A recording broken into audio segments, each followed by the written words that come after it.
or 3-color deck. Something had to be shaped for all those cards.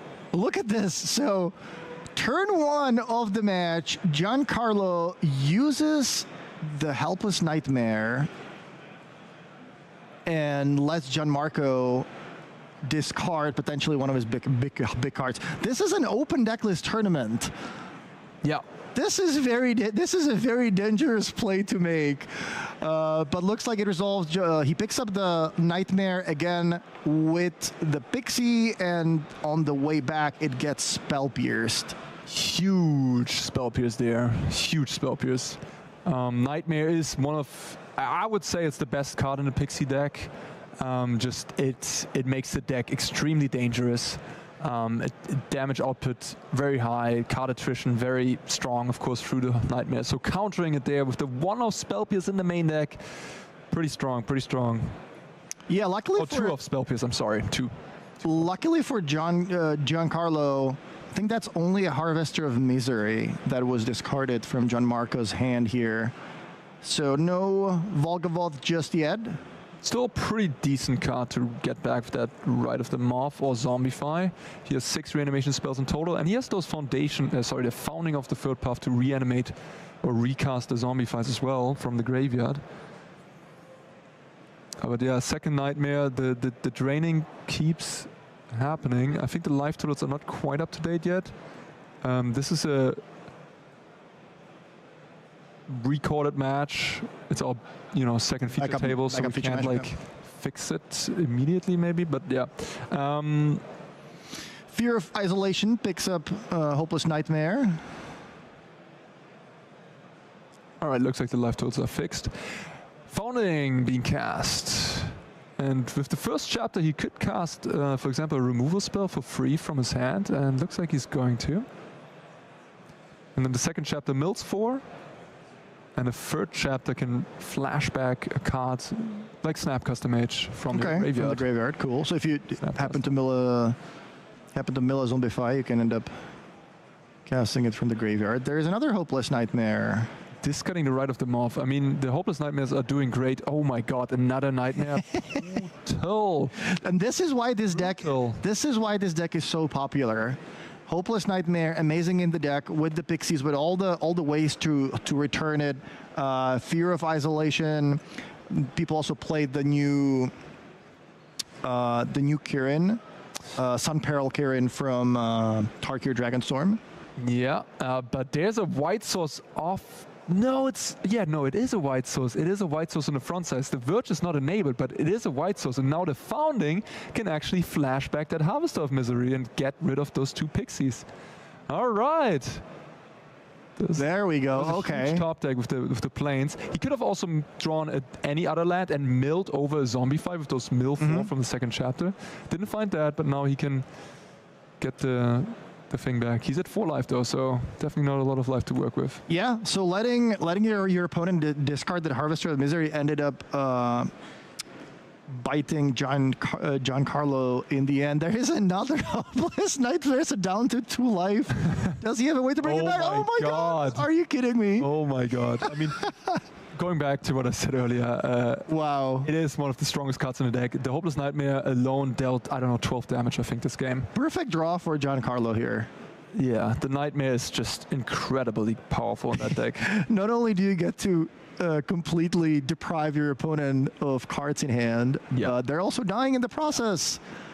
Oh, Zombie found that, but he is. How is he? Yeah. Well, might as well look into my deck. Is there? Did I forget that I have a land that gains me a life when it comes to play? Like Howard Barrett's. Yeah, exactly. You always want to play to your outs, and if you why would you concede if you can just draw some more cards and look what's in your deck? Sometimes you forget that. Oh wait, I do have a way to gain life. Right. So it would have been funny if he did have one of those lands randomly in his mana base, and he would have been able to gain 1 life here. So now you might be thinking, why are these players looking at their phones? What is going on? Right? This is a competitive tournament. You also get to consult your notes or deck lists at Open Deck List Tournament between games. You cannot do it during the game. If you pull out your phone during the game and start looking at it, things are going to go pretty bad for you. But during sideboarding, you have 3 minutes for adjusting your deck. You can also take a quick look at the deck list again to see if you forgot about something, or if you want to, look at the sideboard again, or perhaps consult your own notes, which you made at home. So something like a sideboard guide, you can take a look at that during the game here. If it doesn't really slow down the process of sideboarding, you can do it in a reasonable time frame. Speaking of sideboard guides, Arne himself wrote a really good sideboard guide on Is It Prowess, which we're going to definitely see in the future rounds of this tournament. And if you are playing a tournament yourself, you can print the sideboard guide from that guide, and then use it during sideboarding, and that's how you win at your next FNM.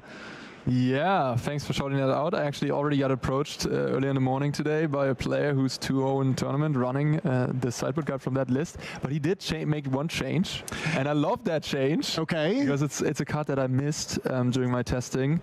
He cut the Nemesis in the sideboard for 2 copies of Drake Hatcher, which is exceptionally good in the red matchups. Why is Combines that? very well with Monsters Rage. Drake Hatcher being the 1/3 prowess creature that gets counters on itself for each damage it deals to a player, and then if you remove 3 counters from it, you can get a 2/2 flying Drake. So you play it on turn 2, the opponent can't burst landing it, then you go Monsters Rage, make it a 5 power, play any other spell, make it a 6 power, get 2 Drakes immediately. Very powerful. 3 toughness is the key here. Yeah. In a world with burst lightnings and shocks, like that makes a lot of sense. How about the sideboards of these decks, though? Yeah, so the Pixie player has quite a lot of stuff. He has 2 copies of Dreamers of Steel and Oil and 2 copies of Ghost Vacuum. Both of them absolutely incredible. Okay. And then we're looking at a Destroy Evil, maybe, to come in to kill some of those bigger creatures, get them out of the way if they do enter the battlefield. A copy of Duress, Okay. and 1 No More Lies. So only 1 counterspell on the sideboard, in addition to actually 2 counterspells in the main deck and a spell pierce. So 4 counterspells in total. Esper Pixie can be built in a lot of different ways, and those couple of flex slots are certainly always interesting to see what people fill them out with. Gianmarco going here with a more... Giancarlo, actually. Gianmarco is on the Reanimator. Giancarlo going here with a counterspell heavy main deck, kind of pre-boarding a little bit against something like Esper Reanimator, or a more prevalent deck, Omniscience, of course. Mm-hmm. On the Reanimator side, we have not too much actually. We have like 3 Duress, 3 Into the Floodmore, 2 Exercise. None of that seems exciting to me. 2 Get Lost, not much. 2 Long Reverse Pull, 2 Negate, 1 Virtue of Persistence. Nope.